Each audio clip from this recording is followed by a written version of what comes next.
Olá, preciosas! Aqui quem fala é Carolina Santos, do Avante Menina. Estamos juntas estudando o livro de Max Lucado, da editora Thomas Nelson, As 10 Mulheres da Bíblia. Hoje vamos dar continuidade à vida de Sara. Primeiro dia, áudio 2. Promessa feita. Integridade em troca de segurança. Na primeira vez em que encontramos Sarai, ela vivia na terra de Ur dos Caldeus, localizada no Iraque dos dias atuais. Além de sabermos que ela é a mulher de Abrão, lemos também que não tem filhos, porque não podia conceber. Quando Terá, o sogro de Sarai, se muda com a família, ela e Abrão acabam chegando à cidade de Harã, onde o Senhor aparece para Abrão, ordena-lhe que vá para Canaã e promete fazer dele uma grande nação. O autor de Hebreus nos diz, pela fé, Abrão, quando chamado, obedeceu e dirigiu-se a um lugar que mais tarde receberia como herança. Embora não soubesse para onde estava indo, mesmo assim, a despeito de toda esta fé, não era exatamente de esperar que encontrássemos o nome dele ou de Sarai na lista do quem é quem em impureza e santidade. Por quê? Bem, da parte de Abrão, ele está sempre contando uma mentirinha. Logo após a primeira visita de Deus, a fome na terra de Canaã fez com que o casal e sua família arrumassem para o Egito. É ali que lemos sobre um detalhe interessante a respeito de Sarai. Ela era excepcionalmente bela. Na realidade, era tão bonita que Abrão temia que os egípcios o matassem para pegá-la. Assim, para salvar o pescoço, ele mente ao afirmar que Sara não é sua mulher, e sim sua irmã, o que é apenas uma meia-verdade. Em seguida, não muito tempo depois, ele faz a mesma coisa. Abrão partiu dali para a região do Neguebe e foi viver entre Cádiz e Sur. Depois morou algum tempo em Gerar. Ele dizia que Sara, sua mulher, era sua irmã. Então Abimeleque, rei de Gerar, mandou buscar Sara e tomou-a para si. Por 2 vezes, Abrão e Sarai abriram mão da integridade e em nome da segurança. É isso que você chamaria de confiança nas promessas do Criador? Conseguiria construir uma nação sobre esse tipo de fé? Na realidade, Deus consegue. Pegou o que era bom, perdoou o que era mal e usou Abrão e Sarai para mudar a história. Sarai tinha 65 anos e Abrão 75 quando Deus pediu que partissem numa viagem, cerca de 640 quilômetros, para longe de sua casa, até uma terra estranha chamada Canaã. Não era exatamente se mudar para um bairro chique aqui do lado. Porém, eles responderam ao chamado de Deus prontamente, em obediência. Qual a sua reação quando Deus te chama para algo inusitado? Você tem obedecido?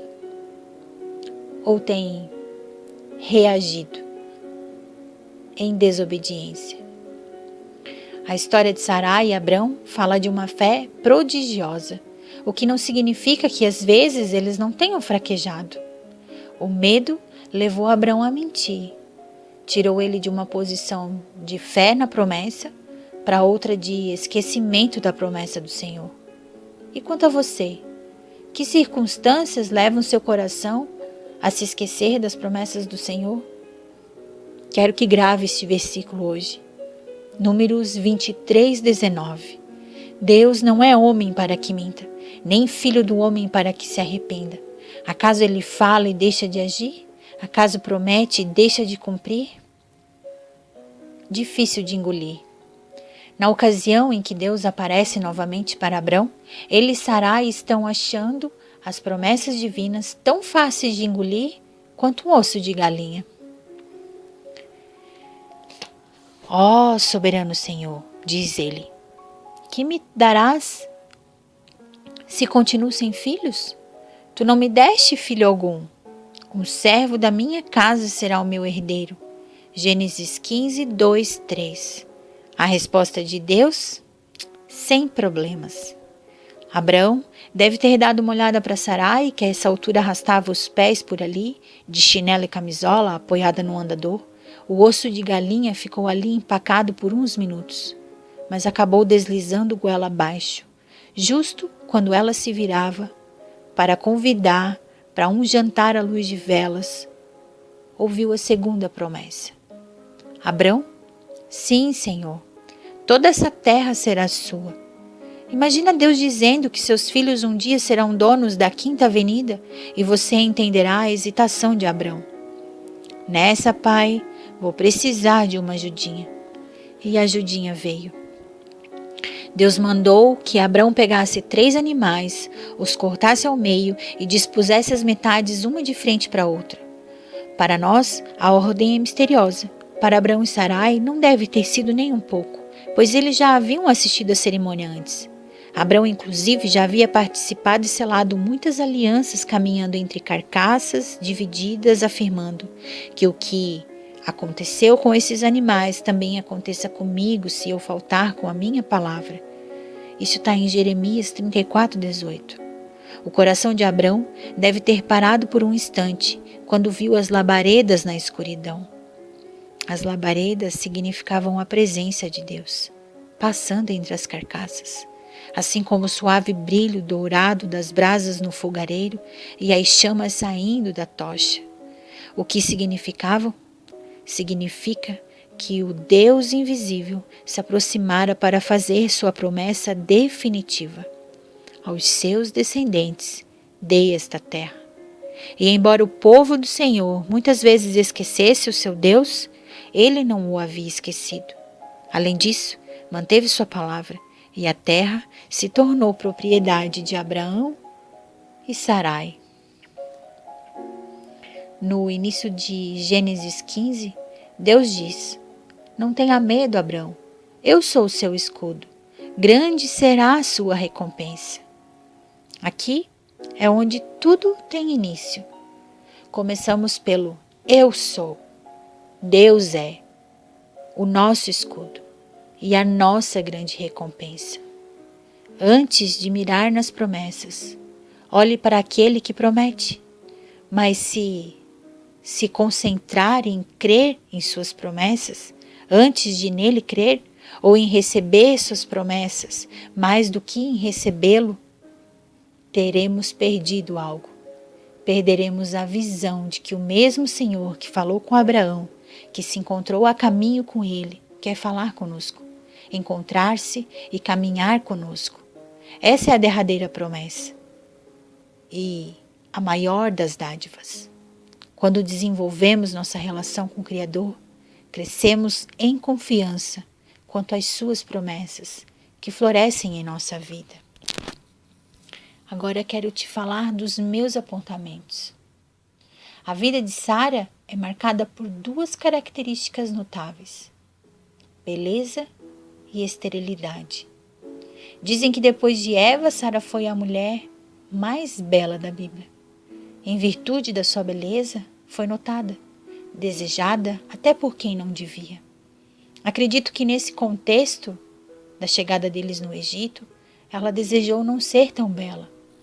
Porém, a beleza de Sara não ultrapassava o seu valor para Deus. Quando seu marido falhou na proteção, Deus deu um jeito de protegê-la. Quando ela mais precisou, Deus estava lá. Não porque era bela, mas pelo propósito que ela já carregava, pelo amor que Deus tinha por ela. Deus nos protege em todo o tempo.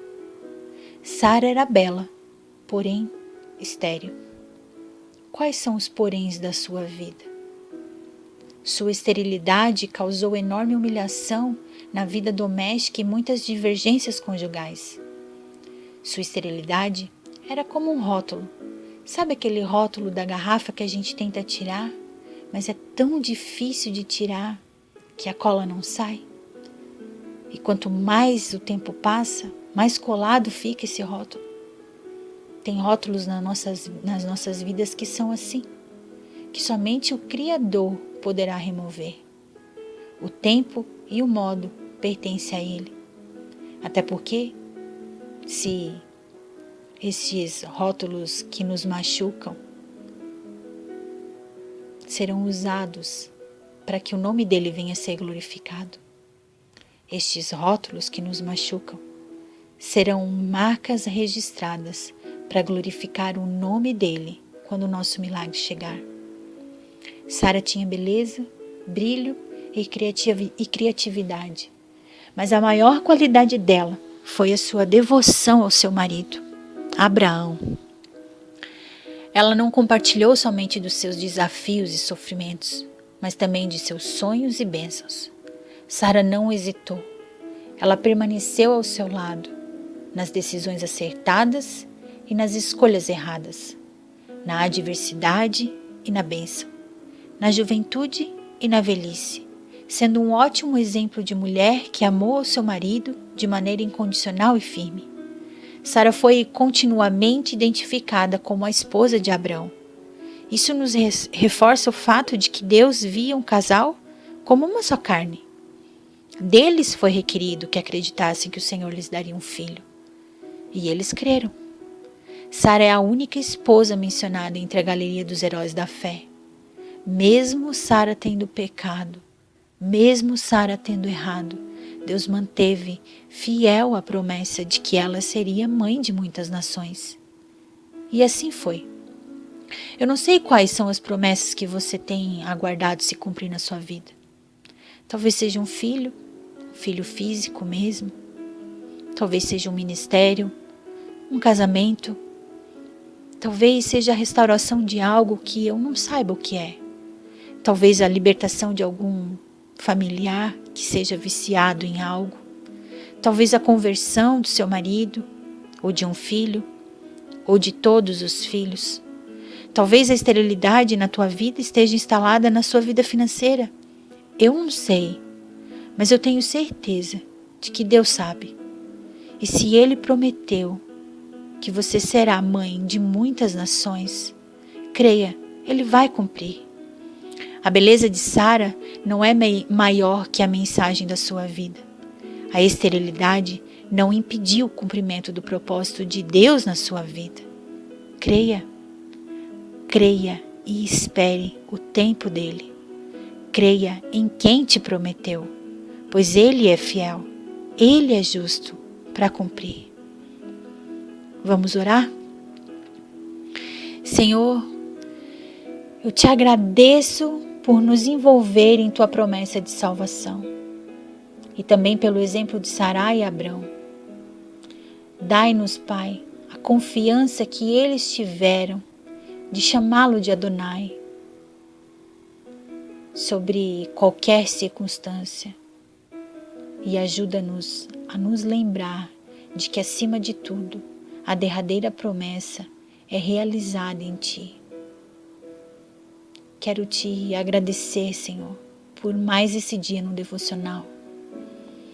Por mais que temos tantos atributos, Pai, para lermos esse livro, ele nos salta, Deus, a buscarmos um pouquinho mais de conhecimento em Ti, na Tua palavra, naquilo que Tu quer sinalizar sobre a vida desses homens e dessas mulheres, Pai.